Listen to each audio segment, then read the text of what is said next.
wabarakatuh. Perkenalkan, nama saya Nita Novianti, NPM 192121 kelas 2A Pendidikan Jasmani Universitas Siliwangi.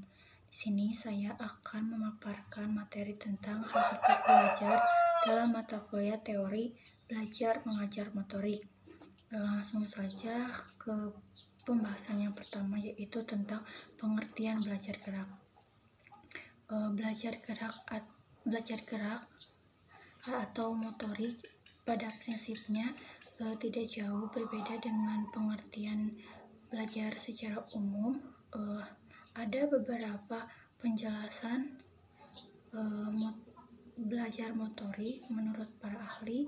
Yang pertama yaitu menurut Smith pada tahun 1991 menjelaskan bahwa belajar gerak adalah serangkaian proses yang dihubungkan dengan latihan atau pengalaman yang mengarah pada perubahan-perubahan yang relatif permanen dalam kemampuan seseorang untuk penampilan setiap gerakan-gerakan yang akan ditampilkan. Kemudian menurut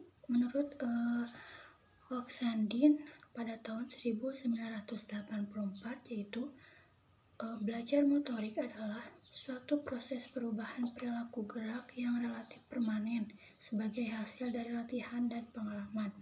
Kemudian saya juga akan memaparkan materi tentang bentuk gerak. Pada dasarnya kemampuan gerak yaitu bentuk gerakan-gerakan sederhana yang dapat dikategorikan dalam 3 bentuk gerakan. Di antaranya ada kemampuan lokomotor, kemampuan non-lokomotor, dan kemampuan manipulatif. Untuk kemampuan lokomotor yaitu gerak dasar lokomotor yang berperilaku gerak memindahkan tubuh dari satu tempat ke tempat lainnya, sehingga dibuktikan dengan adanya perpindahan tubuh dari satu titik ke titik lainnya.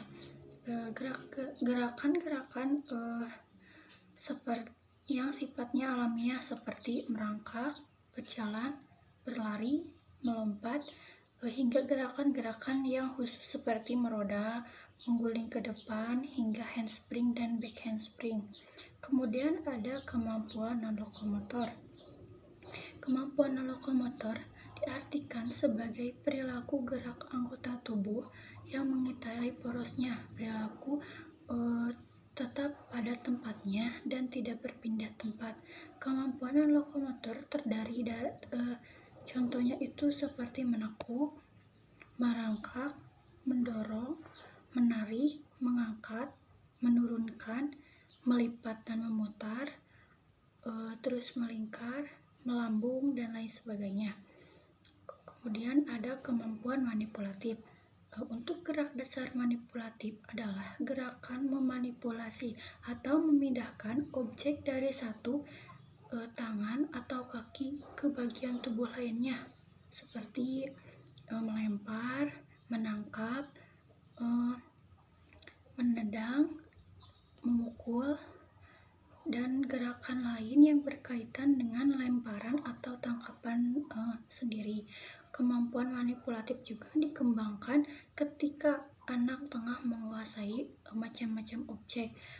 Untuk kelebihan kemampuan manipulatif lebih banyak melibatkan tangan dan kaki, tetapi bagian lain dari tubuh juga dapat digunakan. Kemudian di sini juga ada ranah gerak. Ranah gerak dibagi menjadi 3. Yang pertama yaitu ranah kognitif, yang kedua ranah afektif, dan yang ketiga ada ranah psikomotor.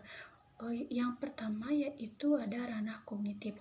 Ranah kognitif merupakan ranah yang mencakup sebagian kegiatan mental atau otak. Semua yang menyangkut aktivitas otak termasuk ke ranah kognitif. Untuk ranah kognitif memiliki jenjang atau aspek seperti pengetahuan, pemahaman, penerapan, analisis, sintesis, dan evaluasi. Untuk tujuan aspek kognitif sendiri yaitu berorientasi pada kemampuan berpikir yang mencakup kemampuan intelektual yang lebih sederhana, yaitu seperti mengingat, sampai bisa memecahkan suatu masalah yang berhubungan dengan beberapa ide, gagasan, atau metode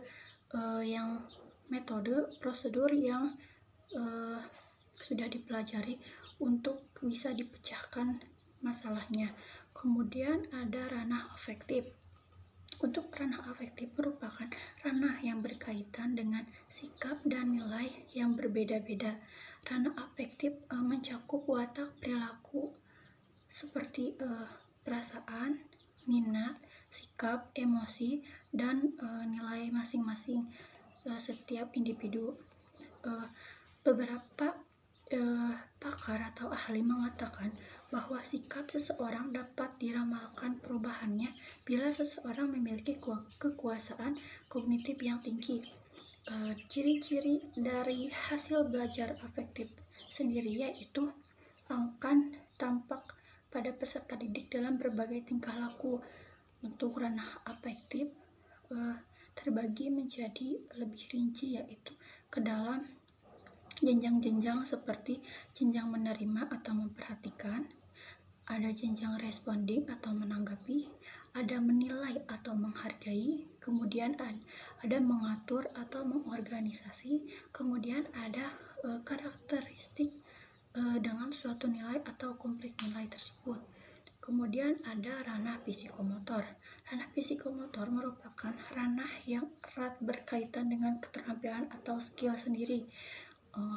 Keterampilan, kemampuan bertindak seseorang setelah mengalami pengalaman belajar tertentu yang mereka tekuni misalnya. Kemudian ranah kognitif juga adalah berhubungan dengan aktivitas fisik seperti aktivitas lari, melompat, melukis, menari, memukul, dan lain sebagainya.